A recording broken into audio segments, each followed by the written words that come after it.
students, how are you? I hope you're very fine. As I always ask you, and I know you must be taking good care of yourself and your studies. अभी तक हमने biology में एक portion of your first chapter that is life processes, उसका एक portion nutrition है जिसमें nutrition in plants तक हम कंप्लीट कर चुके हैं. अगर आपको उसमें कोई भी दिक्कत आती है, we will take a revision class later on, but today we are going to start with a new part or a new portion of the chapter in nutrition, that is nutrition in animals. Nutrition in animals. अब जब मैं animals की बात कर रही हूँ तो it doesn't mean that I'm talking about any kind of animal. जो हम generally animal word आते ही, as you know, is some kind of cat or a dog or any horse or anything. I'm talking about human beings as well, because we know, we have studied in the 9th standard that humans are mammals belonging to the animal kingdom. So we are talking about nutrition in animals, in which first we will discuss about nutrition as a whole process, how it occurs. Then we'll discuss about nutrition in amoeba. Amoeba में जो nutrition process है लगता बहुत simple है, लेकिन उसमें से school exams में बहुत सारे question आते हैं. Even in various Olympiad examinations, there are diagrammatic questions based on this kind of nutrition which is specifically in amoeba. तो इसको आप ध्यान से करें. कई बार ये 3 mark का question भी आ जाता है in school exams. So we will be discussing that, right? So I start with the topic that is nutrition in animals.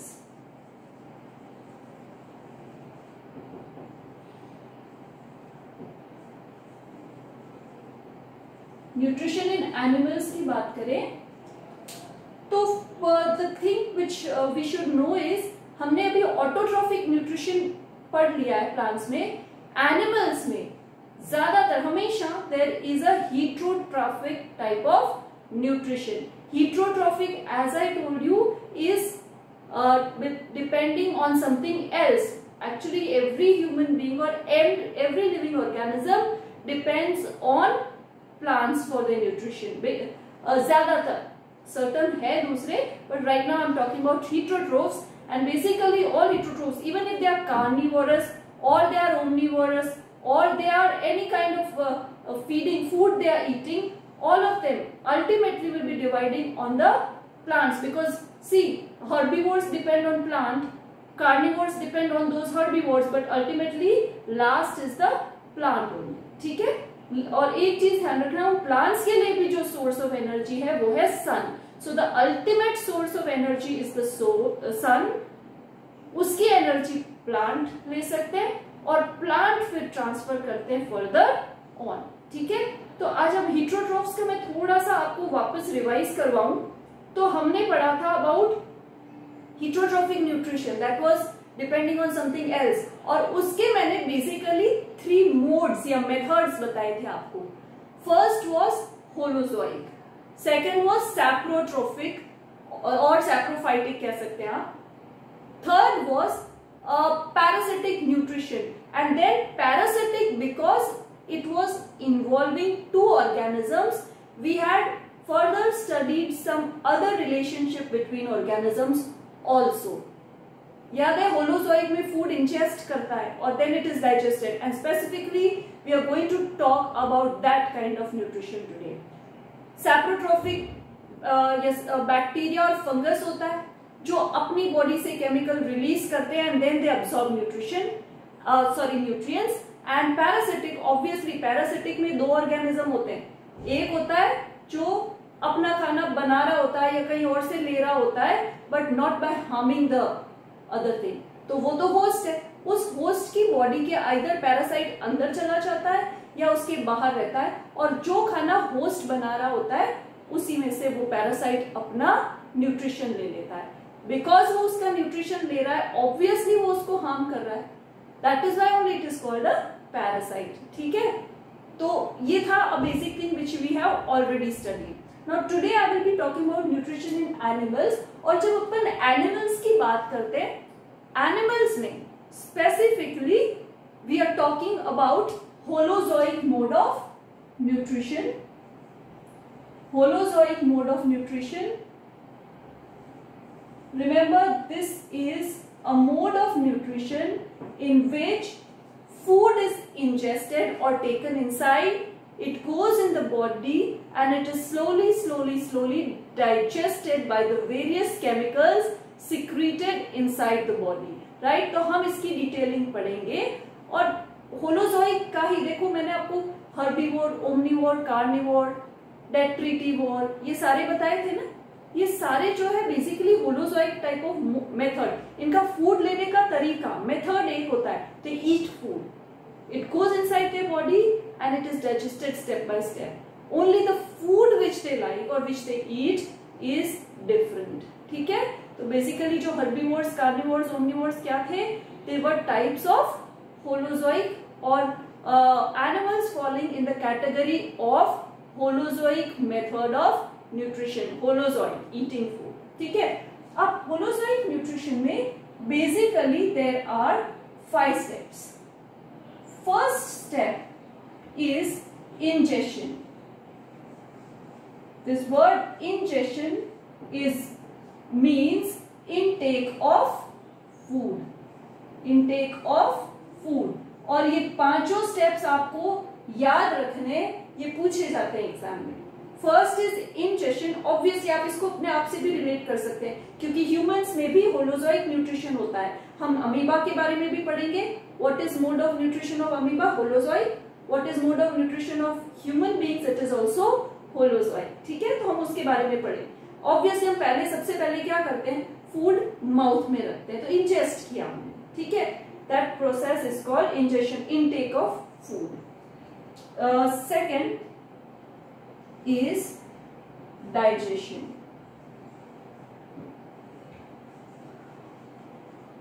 By this word digestion, we mean breaking. See, breaking the food, complex food. जैसे we take food in the form of either vegetables, or we take chapatis, or we take bread, or we take any other kind of food. ठीक है, अब आप उस food को imagine करो, वो हम अंदर लेते हैं, चाहे हम फिजिकली टीथ से उसको छोटा कर दे, डाइजेस्ट कर लेते हैं, फिर भी वो जब स्टमक में जाता है, it will pass through your alimentary canal properly.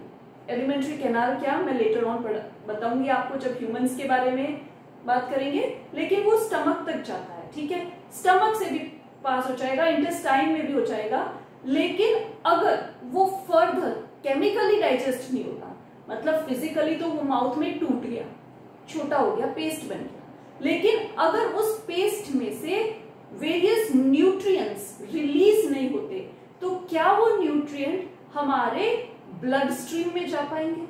Blood stream में नहीं जाएंगे, तो हमारी बॉडी के हर सेल तक न्यूट्रिएंट कैसे पहुंचेंगे? For example, imagine the hand और the feet, all the cells in those areas also require nutrients, right? Muscles require nutrients, everything, nutrient is required everywhere. तो वहां कैसे जाएगा? तो पहले उसका फिजिकल ब्रेकिंग होता है, वो तो माउथ में ही हो जाता है, लेकिन स्टमक में उसका chemical digestion. Digestion basically means breaking off the complex food into simpler forms. So this is breaking of complex food into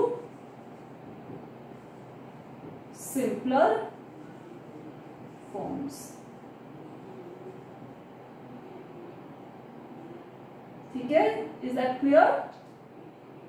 तो ये ब्रेकिंग डाउन, हम इसके बारे में स्लोली पढ़ेंगे, कौन सी ह्यूमंस में जब पढ़ेंगे कौन सी एंजाइम्स होती है, क्या होता है, हम लेटर ऑन इसके बारे में भी पढ़ेंगे। Now the third step,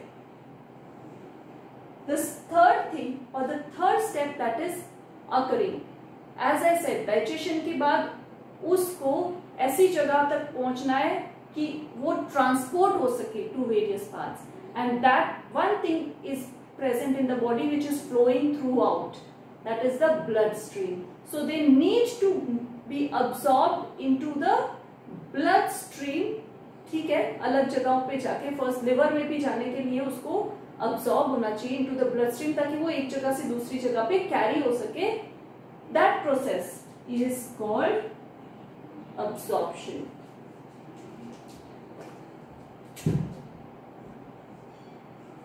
Absorption. Absorption, going of digested food और digested nutrients better होगा into bloodstream. I think this is not right, might not be visible. Into bloodstream, or you can simply write absorbing the nutrients. Simply you can also write that, absorbing the nutrients. Fourth is assimilation. Assimilation मतलब ये जो absorb nutrients है उनका body के अंदर use होना, use होके energy release होती है, लेकिन इनका प्रॉपर जब यूज होता है तो उस प्रोसेस का नाम है assimilation. Simply to understand you can write uses of the nutrients. And then 5, that is last is egestion. Egestion, I'll use another pen. Egestion is removal of undigested part of food.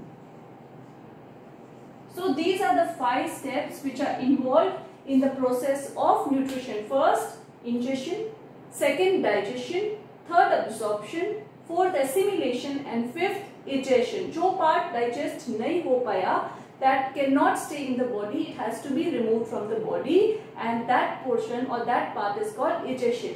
So intake from the mouth, digestion in the stomach and various areas, assimilation in the cells, egestion from the end of the in human beings, end of the alimentary canal. And but right now commonly हम ये सारी चीजें mouth नहीं बोलेंगे, क्योंकि intake can occur in other animals with the help of various other structures. Like amoeba में pseudopodia होता है. तो हमें सिर्फ अगर ऐसा क्वेश्चन आ जाए, what are the different steps of nutrition, you can write ingestion, digestion, absorption, assimilation and egestion. ये पांचों आप अपनी नोट्स में लिखना है आपको, ठीक है ना. As I always tell you, always make proper and beautiful notes, they will be helpful to you, ठीक है.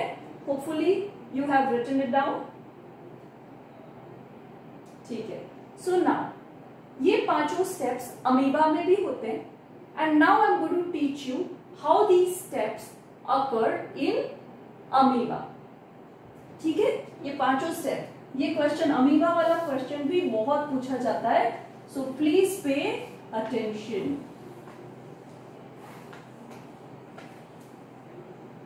ठीक है. Let us talk about nutrition in amoeba. This is animals. Now I am taking up the sub topic that is nutrition in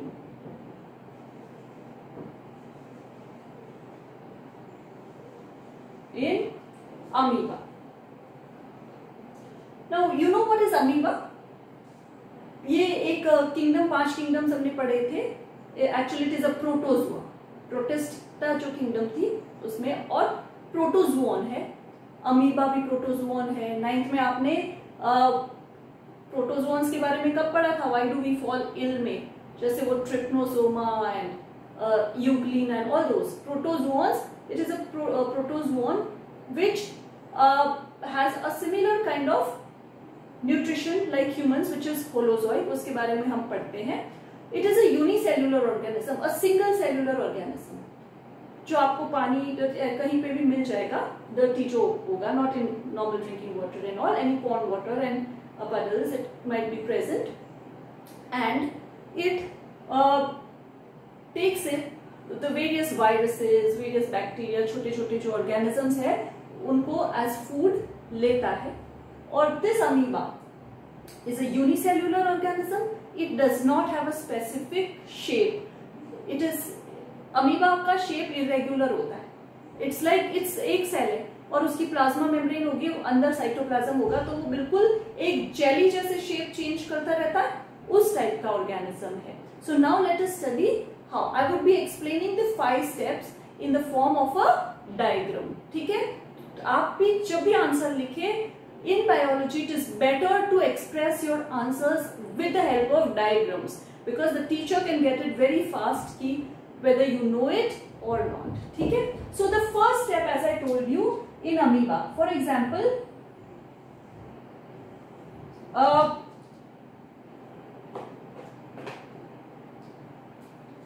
जैसे मानो जो first step, ये amoeba है, इसका इरेगुलर शेप होता है अमीबा का. दिस इज द न्यूक्लियस, यहां पे साइटोप्लाज्म होगा. ठीक है, और मान लीजिए ये है food. What is this? This is the food, this is amoeba. ये अमीबा का न्यूक्लियस है. अब जैसे ये फूड अमीबा को it has a need to take in food, what it will do is it will project out, and because it has a irregular shape, it projects out structures like this towards this food. And these structures, ये जो structure इसने किया, that is called pseudopodia. ये क्या है? Pseudopodia. What are pseudopodia? Actually they are false feet, and so podia word suggests feet. Pseudo means false. ये movement में use है, जैसे ये ऐसे चलता है ना, when it moves like this, it moves with the help of pseudopodia. लेकिन it also ingests its food with the help of pseudopodia. और देखो ये प्रोसेस ऑफ इंजेक्शन, अगर आपने 9th में याद है ऑस्मोसिस एंडोस्मोसिस पढ़ा था, लिक्विड का जाना, वैसे ही अगर सॉलिड कोई भी सेल इंजेस्ट करता है तो that process is called phagocytosis. What is this process called? Injection. You can just write it down here. The process of injection is called, I just write it here and then rub it out so that you can write it down in your notes. The process of intake of food by amoeba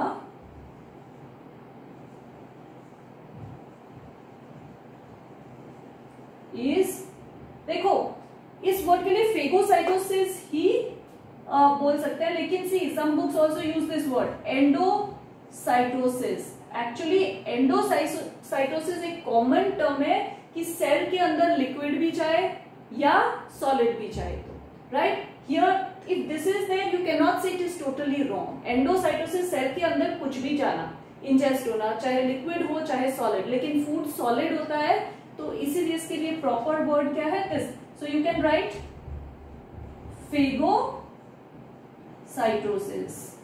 Phagocytosis, when any cell takes in anything which is solid. So the proper process जो लिखेंगे हम वो है phagocytosis. कुछ books में अगर आप endocytosis पढ़ लो तो that is also not wrong, but the exact word is phagocytosis. So just know, ये question आता है 1 mark में.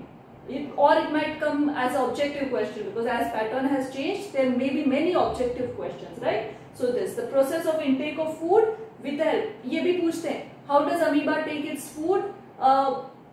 It takes it by the process of phagocytosis. With what structures does it take food? It takes food or ingests food with the help of pseudopodia false feet. ठीक है, इतना clear हो गया? So hopefully you write it. Just wait for a second.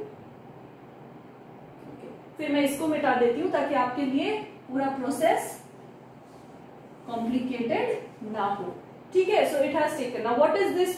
अगर हम digestion की बात करें तो ये क्या हो रहा है? This is in taking of food. So this is injection. ठीक है, फर्स्ट स्टेप हो रहा है, that is ingestion. Clear? Okay, now what happens, जैसे ही ये फूड इसको लगता है, पास में आता है, व्हाट हैपेंस, ये जो स्ट्रक्चर्स है ये ऐसे मीट करते हैं, like this, they meet like this. For example ये ऐसे स्ट्रक्चर्स अगर यू थे तो दे मीट लाइक दिस, ठीक है ना, यू अगर फीड है then they meet like this. Clear हो रहा है? जैसे अगर these were the feed then they close slowly this way, so the food is inside and these structures close down. Clear ho raha hai? So this, for drawing you cannot explain it like this, so just you write it this way, pseudopodia this way. Injection में आप ये दिखा सकते हो। उसके बाद what happens, this amoeba, जहां पे उसने, जैसे ये पार्ट है जहां पे उसने फूड इनटेक किया था, दिस क्लोज्ड ना, राइट? सो व्हाट हैपेंड, एक ऐसा स्ट्रक्चर बन गया इसमें यहां पे, और फूड अंदर ले गया, ये एनसर्कल हो जाता है अंदर, ये क्लोज हो गया तो ये बनेगा ना, सी दिस वे होगा ना। सो this is form, this structure is called the food vacuole. क्या बोलते हैं इसको? और ये जब बनता है ना, इस साइटोप्लाज्म में, अमीबा के साइटोप्लाज्म में कई लाइसोसोम्स हो सकते हैं। लाइसोसोम के बारे में हमने पढ़ा हुआ था, suicidal bag of the cell, they contain hydrolytic enzymes या डाइजेस्टिव एंजाइम्स, रिमेंबर? तो कुछ लाइसोसोम्स भी अंदर हो जाते हैं, और वो क्या करते हैं, in this process you can right this is digestion. The enzyme इस फूड में slowly what happens, it is digested to small pieces like this with the help of enzymes, ठीक है, डाइजेस्ट हो गया। अब क्या होगा, through this food vacuole only this nutrients जो रिक्वायर्ड है वो अब्सॉर्ब हो जाते हैं, कहां पे, इनसाइड द साइटोप्लाज्म। ये भी क्वेश्चन आता है लाइक दिस, समझ रहे हो? It is absorbed in the cytoplasm. So here digestion, उसके बाद अब्सॉर्प्शन एंड असिमिलेशन में आप क्या लिखो, बताओगे? See, you can draw a structure like this and just show this, this is absorption and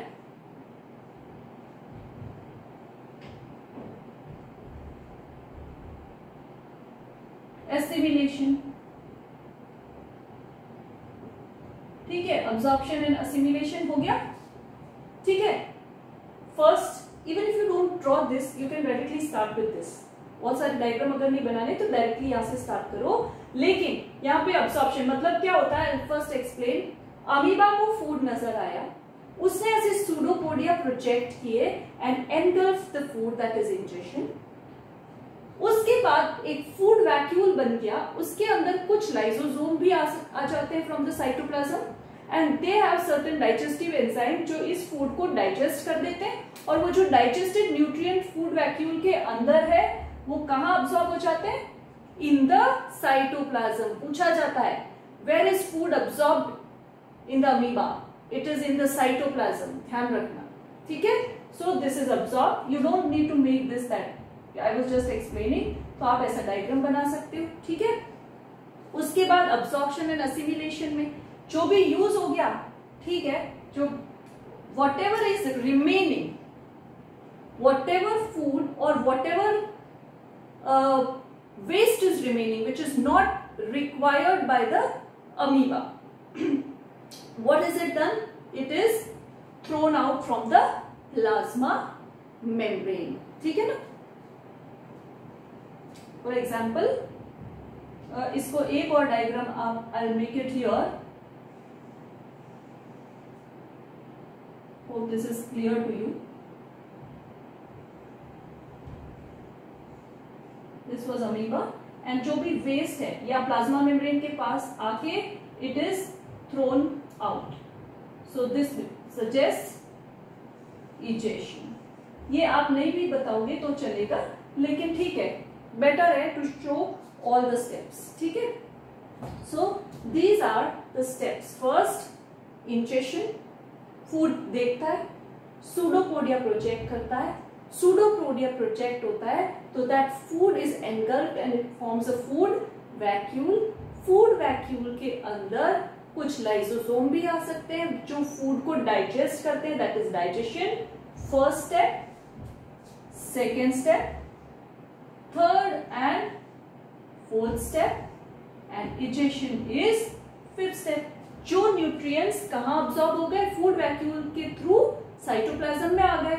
और अब साइटोप्लाज्म से ये डिस्ट्रीब्यूट कैसे होते हैं, अमीबा के अंदर it moves, it is a jelly like structure. तो ये फूड यहाँ जो होगा ना, ये ऐसे ऐसे मूव करता रहता है, हिलता रहता है, जिसकी वजह से ये न्यूट्रिएंट्स पूरे में डिस्ट्रीब्यूट हो जाते हैं, right. And so then it uses, ये जो मूवमेंट ऑफ द साइटोप्लाज्म है उसके लिए एक वर्ड आता है cytoplasmic streaming. How is food distributed, वैसे ये क्वेश्चन नहीं आता. साइटोप्लाज्मिक स्ट्रीमिंग अपन ट्रांसपोर्टेशन में भी पढ़ेंगे, लेकिन for your knowledge you can right here, इसको या तो साइक्लोसिस बोलते हैं और साइटोप्लाज्मिक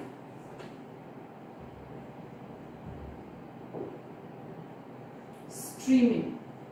इसकी वजह से क्या होता है, जैसे अमीबा के अंदर मूवमेंट आता है, मूवमेंट ऑफ द साइटोप्लाज्म, और cytoplasm amoeba is one cell तो उसके साइटोप्लाज्म में मूवमेंट आता है which is called cytoplasmic streaming और साइक्लोसिस. इसकी वजह से फूड डिस्ट्रीब्यूटेड हो जाता है पूरे अमीबा. ठीक है, so hope that much is clear. Okay, so this is a topic again which I discuss in transportation, उसमें वही होता है. बट ये this is nutrition in amoeba and a very important question from the point of view of your school examination. please draw it this way. और ऐसे diagrammatic questions आप बहुत सारी ओलंपियाड एग्जाम्स में, इवन एनटीएससी में, कहीं पे भी ऐसे क्वेश्चंस आ सकते हैं which are diagrammatic related to this. ऐसा ही आता है, व्हाट इज दिस, हो सकता है आपको लेबल देने पूछे, या क्या होता है ये स्टेप इधर दे दे, ये स्टेप बाद में दे दे, तो you just have to rearrange it. तो you have to know all the steps properly. First step ingestion, second digestion, third absorption and assimilation, fourth egestion. Ingestion is intake of food, digestion is breaking down of complex food material into simpler food materials or nutrients, absorption going away of those nutrients in the bloodstream and then to the cells, assimilation usage of those nutrients by the cells, and egestion removal of the undigested part of food, that is egestion. ठीक है, human beings के बारे में भी अपन later on पढ़ेंगे. So hope this much is very clear to you, all of you. ठीक है ना, तो दिस बेसिकली, इसमें से बहुत सारे क्वेश्चंस आते हैं, so you need to study it properly. जैसे ही आप इसको पढ़ लेंगे, अब अपना जो अगला लेक्चर होगा ह्यूमन बींग्स के डाइजेस्टिव सिस्टम के बारे में अपन पढ़ेंगे. बट दैट टाइम ये जो पांचों, ये तो अमीबा का प्रोसेस है. नाउ आपको पता है ह्यूमंस का, अगर मैं न्यूट्रिशन इन ह्यूमंस आपको पढ़ाऊं तो सबसे पहले ऑब्वियसली पांचों स्टेप तो होते ही है, ingestion, digestion, then there is absorption, assimilation and egestion. ये तो पांचों स्टेप्स है, so I will not repeat it again, but you have to be clear that ये पांचों स्टेप्स ह्यूमन बींग्स में भी होते हैं. And maximum of the mammals, even the herbivores or omnivores, every organism which has a holozoic mode of nutrition basically has these 5 steps. तो आपको ये clear रखना है. ठीक है, next time what I will be teaching you is, first we will see the diagram of the digestive system with the different parts of the digestive system, and if time permits then we will study further. Otherwise उसके बाद हम पूरा mechanism of digestion पढ़ेंगे. It is very simple, but see diagrams आपको bio में अच्छी तरह से आनी चाहिए. So I will help you out to draw those diagrams. ये डायग्राम आपको प्रॉपरली अपनी नोट्स में बनाना है and you need to send it. ठीक है, so hopefully you all will draw them, make proper notes, do your assignments and study well. ठीक है, तो अपन जब तक नेक्स्ट बार मिलते हैं, till then take care. Bye, thank you.